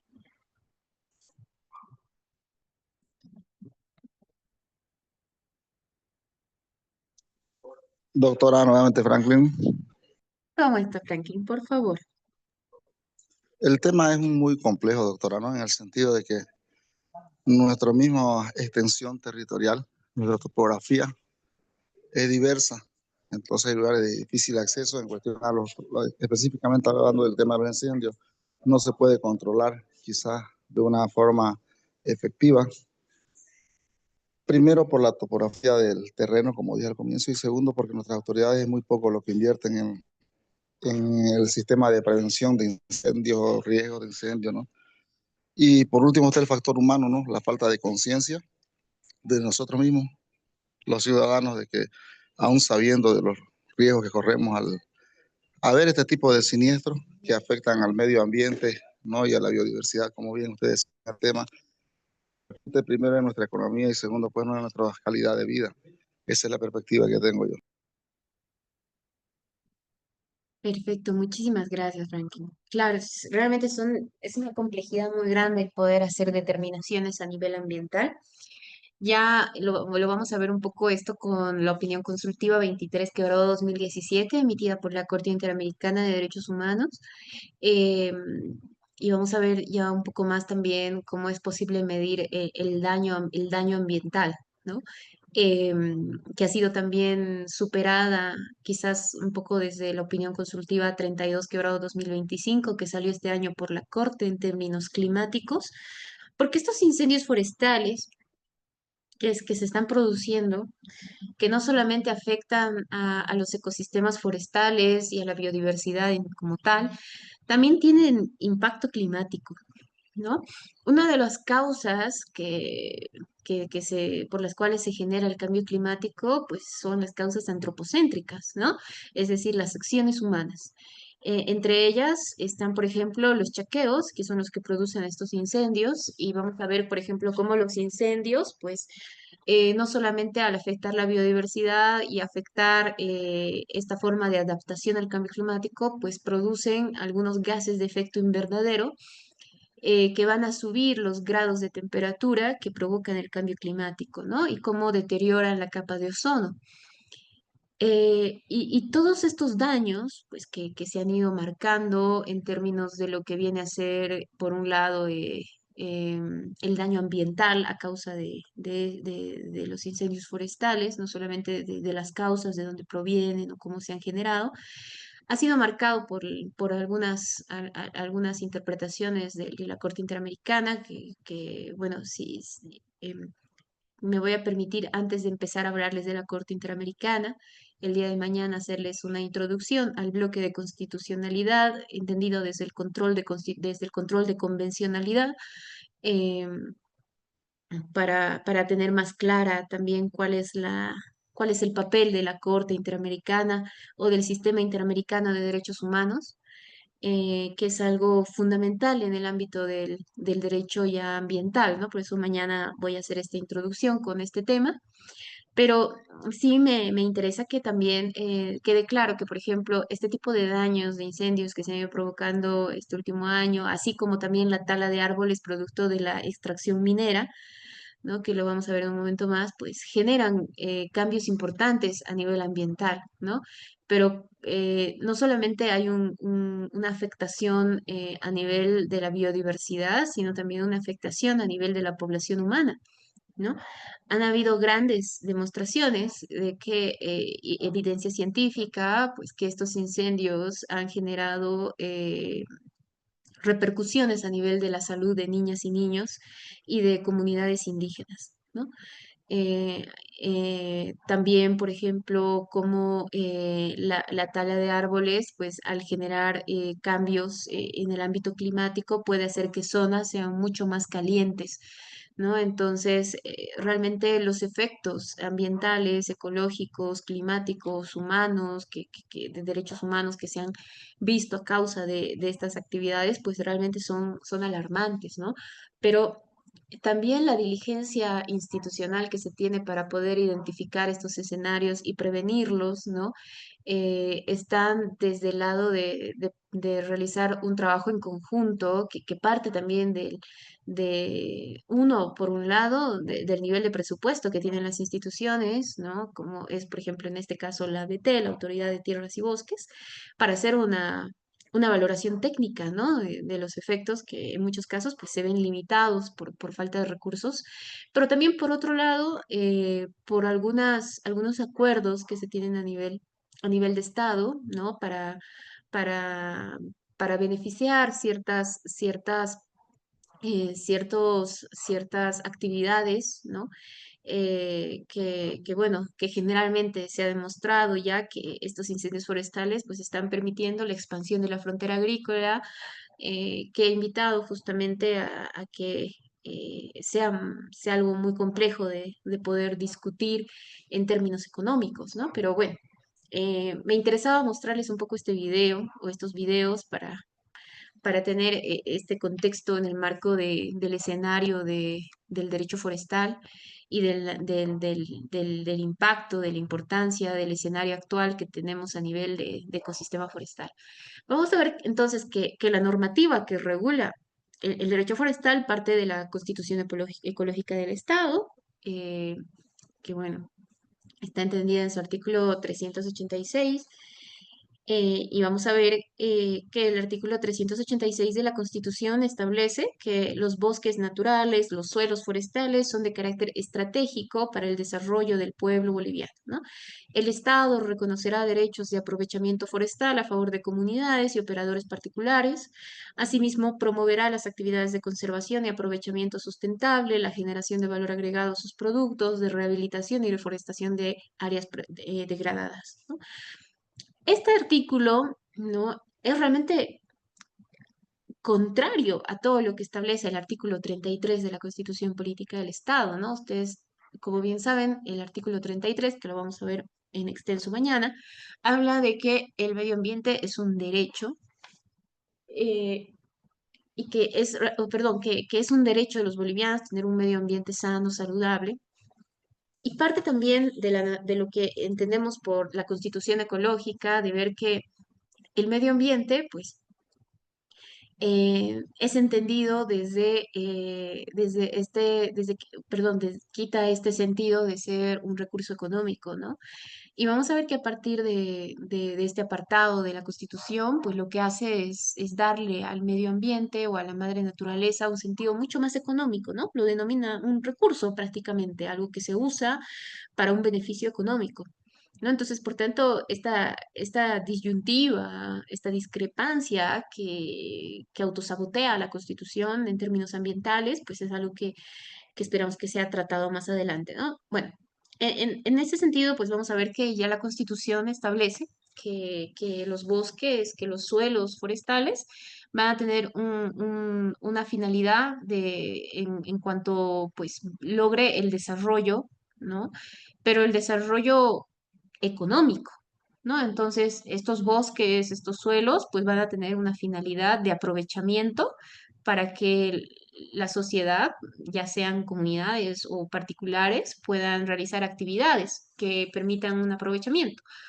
Pero por otro lado, también aborda lo que es el aprovechamiento sustentable, ¿no? Entonces, por tanto, a partir del aprovechamiento sustentable, lo que se busca es garantizar que no haya un aprovechamiento irrestricto, ¿no? Es decir, que no haya un daño irreversible a los bosques y a los suelos forestales. Situación que, em, que realmente no ha sido muy, muy cumplida, ¿no? Bueno, por otro lado, vamos a ver lo que es la ley forestal. En cuanto a la ley forestal, vamos a ver que esta ley lo que hace es normar la utilización de los suelos forestales, pero tiene esta ley un sentido un poco más sostenible, ¿no? Esta ley es obviamente posterior a la Constitución y lo que hace es, bueno, normar que la utilización de estos suelos forestales pues sea sostenible y además de eso, pues en el marco de la sostenibilidad haya una protección a estos bosques y a estas tierras para que generaciones actuales y futuras puedan aprovecharlas también, ¿no? Entonces, vamos a ver que la ley 1700 va a normar este uso de bosques y tierras forestales bajo un concepto sostenible, ¿no? De garantizar que actuales y futuras generaciones puedan utilizarlas para un interés social, económico y ecológico del país, ¿no? Vamos a ver entonces qué es la concesión forestal, que es cuando, bueno, se transfiere el derecho asignando, ¿no? áreas que permiten extraer un volumen de madera o un recurso no maderable, ¿no?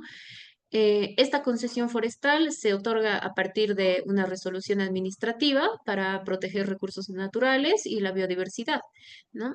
Esta concesión forestal va a ser establecida a través de una patente forestal que se otorga en 3 cuotas.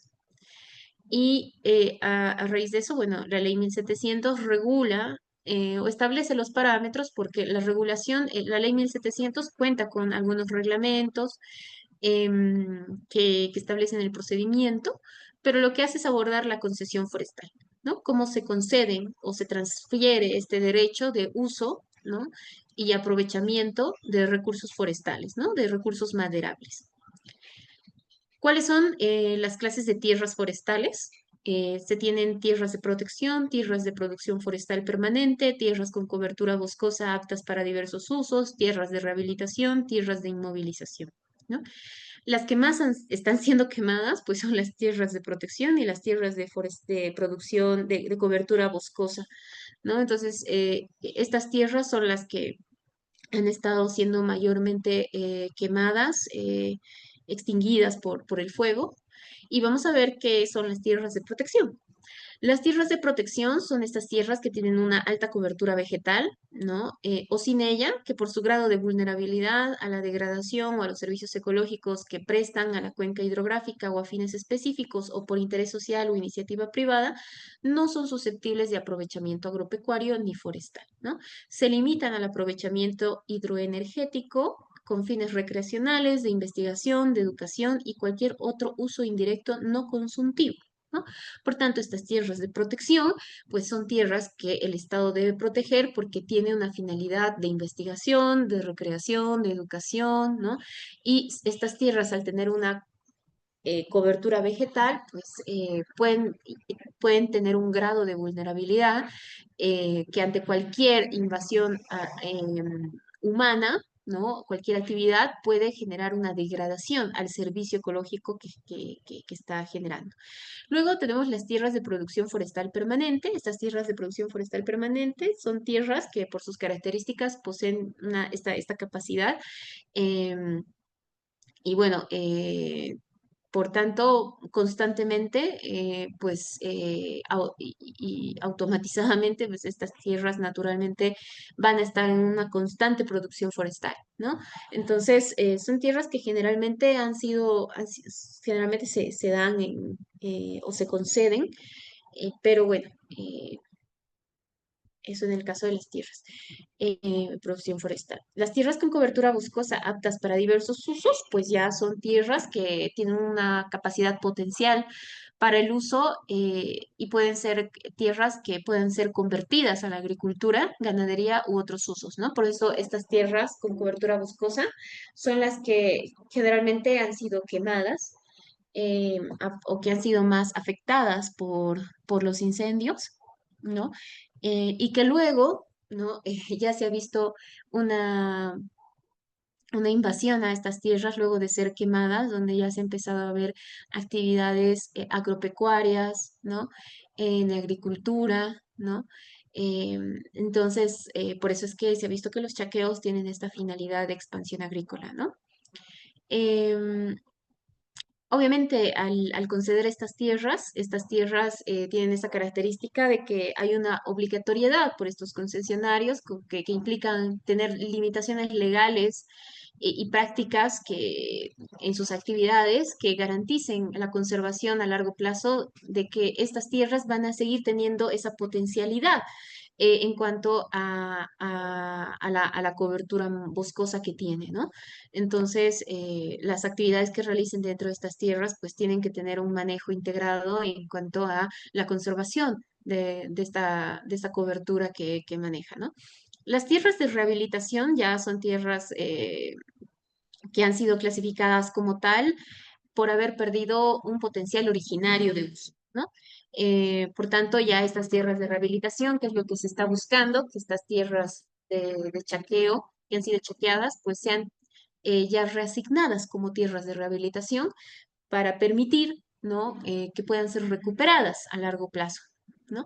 Lamentablemente es un procedimiento que un poco se ha, se ha, se ha quedado en status quo porque han sido invadidas para realizar actividades agropecuarias y por tanto estas tierras que han sido degradadas producto de incendios pues están en no han pasado solamente algunas a esta fase de recuperación que se espera, ¿no? En cuanto a estas afectaciones que han tenido. Y bueno, las tierras de inmovilización, ya que son estas declaradas a causa de un interés nacional o por un nivel de evaluación, ya que no permite una clasificación en cuanto a si son tierras boscosas, permanentemente boscosas o algún otro tipo de tierra, pero poseen un potencial forestal probable que determina que son inmovilizadas, en tanto requieren mayor estudio, ¿no? Para determinar. Entonces son tierras que no se pueden otorgar de igual manera. Y bueno, por otro lado, la 1700 establece y regula el plan de manejo. Y este plan de manejo es un requerimiento para todo aquel que quiera hacer una utilización forestal, ¿no? Y es un requisito para el ejercicio de actividades forestales y forma parte de lo que es la resolución de la concesión o de la autorización o permiso de desmonte o su cumplimiento obligatorio, ¿no? Este plan de manejo es lo que generalmente no tienen las empresas mineras, ¿no? ¿Por qué? Porque cuando las empresas mineras realizan su actividad para poder ingresar, meter camiones para ingresar o sacar diferente material pesado, pues requieren hacer un desmonte forestal, ¿no? Para poder construir vías donde puedan pasar camiones, ¿no? O meter material pesado. Entonces, realizan un desmonte forestal y este plan de manejo lo que hace es justamente determinar cómo se va a realizar ese desmonte, qué tipo de desmonte se está realizando. Por otro lado, también esa empresa debe garantizar que posterior a haber sacado o haber hecho un desmonte forestal, haber sacado los árboles que estaban o que invadían o no permitían el acceso, garantice que terminada la actividad minera, ¿no? Pues se las vuelva em, a, se las vuelva a reforestar, ¿no? Se reforesta el lugar. Entonces, lo que pasa con las empresas mineras es que no cumplen, ¿no? Hacen desmontes ilegales. ¿Y dónde se denuncia esto? Pues se lo denuncia a la ABT, porque la ABT, la Autoridad de Bosques y Tierras, pues es la encargada de realizar o de otorgar la concesión forestal y por tanto de aprobar el plan de manejo del concesionario. ¿No? Y bueno, vamos a ver que entre las resoluciones está una ley que autoriza el desmonte para pequeñas propiedades, para actividades agrícolas y pecuarias. Y bueno, esta ley es una de estas leyes que un poco han sido bastante cuestionadas, ¿no? En tanto que son justamente estas leyes las que han de alguna manera legalizado o legitimizado las prácticas de chaqueo, ¿no?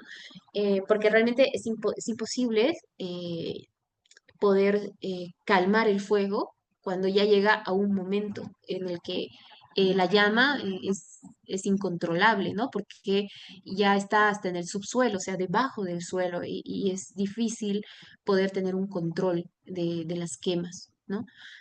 Entonces, para hacer el desmonte, las prácticas más tradicionales son el chaqueo, ¿no? Y realmente, de alguna manera, esta ley pues ha permitido, legalizado lo que es estas prácticas de chaqueo, que bueno, es la ley 071, ¿no? Em, y bueno, creo que con eso hemos llegado a la hora. No sé si tienen alguna consulta para ir cerrando lo que es la materia. Y el día de mañana, pues vamos a hacer una breve recapitulación de estos dos temas. Y el día de mañana, pues ya después de eso, ingresamos al derecho ambiental para abordar, ya como les había dicho, algo que es muy necesario, que es el bloque de constitucionalidad, desde el control de convencionalidad, por los diferentes instrumentos internacionales que se tienen en materia ambiental, a diferencia un poco de lo que es el derecho agrario, ¿no? Pero no sé si tienen consultas, aclaraciones. Me gusta generar este espacio también porque no olvidemos que es importante generar un debate también, algunas percepciones que ustedes tienen en cuanto a estas áreas que seguramente pues, muchos de ustedes tienen grandes aportes. Doctora, ¿Cómo está, Franklin? Por favor. no solamente agradecerle, doctora, por su tiempo, por su disponibilidad y bueno, creo que ha sido bastante provechosa la clase, ¿no? Y bueno, como decimos comúnmente en la jerga criolla, ponernos pilas para mañana, para el avance que haya. Ha estado muy explicativa la clase y se ha entendido bien desde el criterio personal. No sé qué dirán los demás compañeros. Muchas gracias nuevamente, doctora. A usted, Franklin, por estar participando regularmente también eh, y por el tiempo que le dedican a esta asignatura. Realmente es una asignatura que está creciendo bastante en términos del enfoque sostenible desde el ámbito internacional. Así que la agradecida soy yo por el tiempo que ustedes están dedicándole y también la atención a la clase del día de hoy. Bueno, entonces, si no existe, Doctora, buenas noches. ¿cómo está, Dinosca? Buenas noches. Doctorita, buenas noches. Quería hacerle una consulta, por ejemplo, este sector, por ejemplo, del TIPNIS, que ha sido de alguna manera un poco problemático, temático en un momento, estaría dentro de estas tierras, ¿verdad? Claro. Bueno, en el caso del TIBNIS, lo que pasa es que el TIBNIS, el territorio indígena y Parque Nacional Isiboro-Secure, era un área protegida, es un área protegida, ¿no? Entonces, porque son tierras comunitarias de origen, ¿no? Pertenecientes a pueblos indígenas originarios campesinos que tienen una conservación cultural, tradicional, ¿no? Entonces, ¿qué implica? Que es lo que hemos visto, que estas tierras, ¿no? Son inalienables, ¿no? Por tanto, al ser inalienables, son intocables, son indivisibles, ¿no? Pero ¿cuál fue el problema del TIBNIS? Que lo que más se debatió en el TIBNIS es que se pasó de largo lo que fue la consulta previa. Y la consulta previa es algo que se da mucho en comunidades indígenas, ¿no? Y a raíz de eso, lo que el Estado buscaba, claro, era hacer un puente, ¿no? Para supuestamente, ¿no? Era la finalidad que marcaron, poder llevar poder mejorar el sistema de educación, de salud, ¿no? Estos territorios indígenas. Pero obviamente hubo mucha discrepancia, ¿no? Porque ¿qué pasa con las tierras comunitarias de origen, como es el tema del TIBNIS, que es un área protegida, ¿no? Es que uno no consultó a las poblaciones indígenas del Estado si querían o no una carretera, ¿no?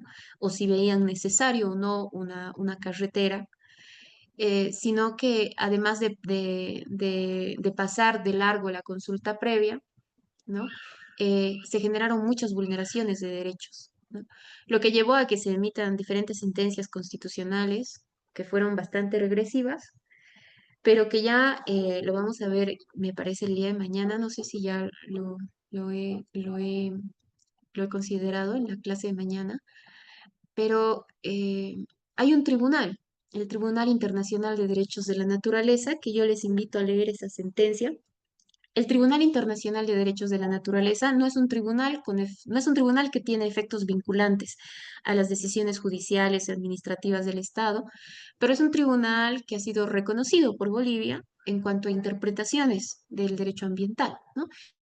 Y es el Tribunal Internacional de Derechos de la Naturaleza quien ha desarrollado una sentencia en el caso Tifnis.